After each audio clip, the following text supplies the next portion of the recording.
I was just supposed to help her fix the Wi-Fi. That's what I told myself walking up her porch steps.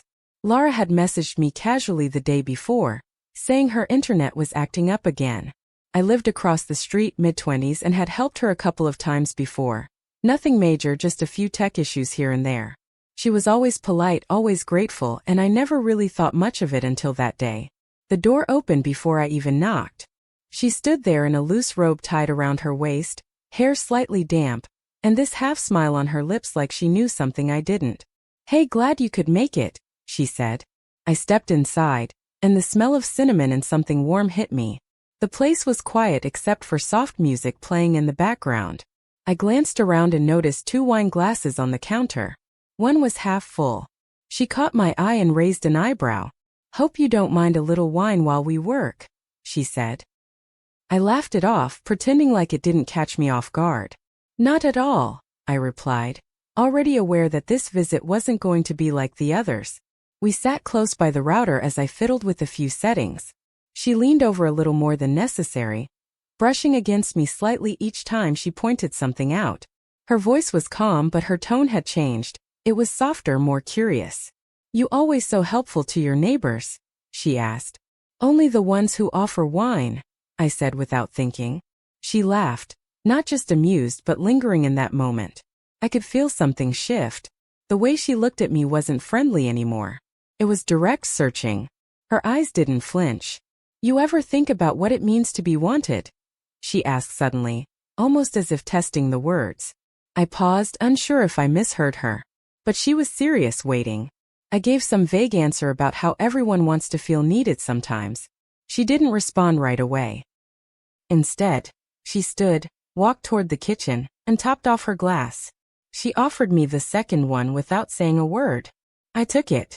As we sat there, sipping slowly, she started talking about her divorce, about the silence that filled her house most nights, about how strange it was to go from being touched every day to going months without someone's fingers grazing hers. I didn't interrupt. I just listened, more focused than I'd ever been on anything. "You know," she said, swirling her glass, "sometimes I wonder if I still have it. If someone could look at me and see something other than baggage." I didn't mean to answer honestly, but I did. "You don't look like baggage," I said, and her eyes met mine instantly. No smile this time. Just heat, quiet waiting. She stepped closer. I could feel it before she said a word. Then she whispered, "You ever wonder what it's like to be wanted again?" I didn't answer right away. Her question lingered in the air, too loaded to brush off. I took another sip of the wine, hoping it would dull the tension building in my chest. She didn't back away. Instead, she leaned against the counter, her robe slightly slipping from one shoulder. It wasn't forced or theatrical, just natural, like she wasn't trying to hide anymore. "You're quiet," she said, her tone calm but pointed. I nodded carefully. "It's just a lot to process." She tilted her head, watching me like she was deciding whether to push or retreat. "You don't have to be nervous," she said. "You're not doing anything wrong. Yet." That "yet" carried weight. I knew the line hadn't been crossed, but I was standing right at the edge, looking down. The worst part? I didn't want to step back. She handed me the wine bottle. I poured another glass, keeping my eyes low. Her hand touched mine briefly as I passed it back, and I didn't move. That small contact felt bigger than it should have. I sat on the couch and she followed, sitting beside me with barely any space in between. "You know what's strange?" she said. "I've had younger men hit on me before. Random guys at bars or online. But it never mattered. It never felt real." I nodded, unsure where she was going. "But with you," she continued, "you don't say anything and I still feel it. That's different." I didn't know how to respond to that. Every warning bell in my head was going off, but none of them were loud enough to drown out the way she made me feel, seen, wanted, real. She asked if I was seeing anyone. I shook my head. "Nothing serious," I said. "Some texting. Nothing more." She smiled faintly. "That's convenient." I laughed, but it came out nervous. She noticed. "You're overthinking," she said.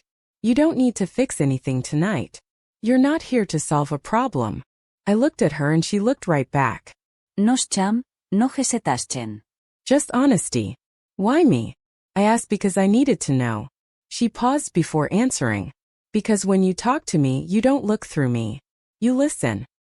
You look like you want to be here, even when nothing's happening.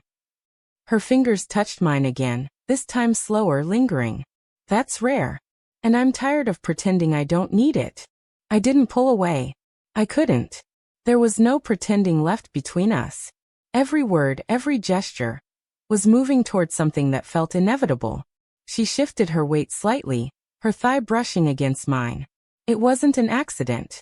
She leaned closer, her voice just above a whisper. You don't have to do anything.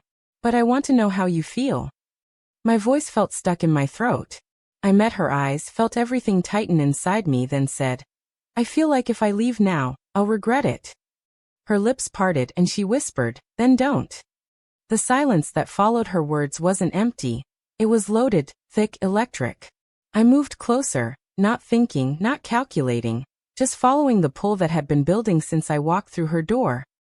Our lips met, slow at first, like we were both unsure how far this would go. But the second time was different, deeper, more certain, like something had cracked open inside both of us. Her hands were in my hair, my hands around her waist, everything moving without instruction. I didn't think about right or wrong anymore. I didn't think about consequences. It was just heat and breath and the sound of her saying my name in a voice I hadn't heard before, soft, urgent, real. Her touch wasn't rushed. She moved like she knew what she wanted but was savoring every step. My shirt came off. Then hers. There was no talking.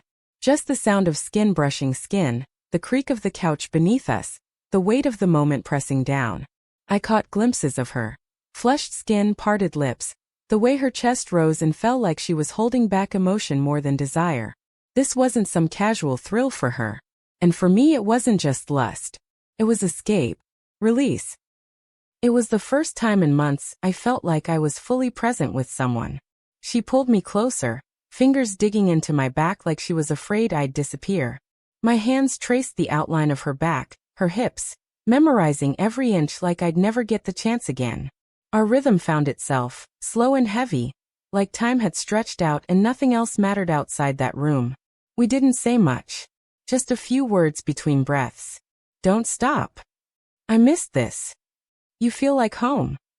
Each one landed harder than the last. We weren't just touching. We were trying to feel whole again, even if just for one night.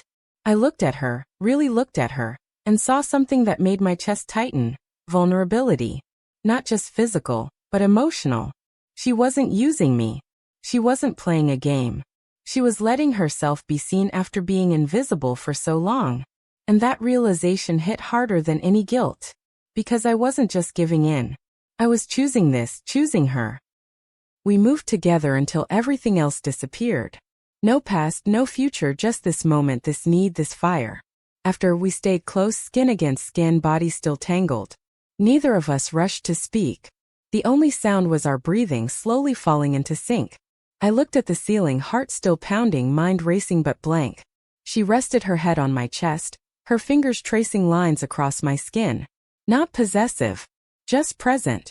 She didn't ask what it meant. She didn't ask for promises. She just whispered, "Thank you." And that simple word felt heavier than anything else she'd said all night. I didn't reply. I just held her.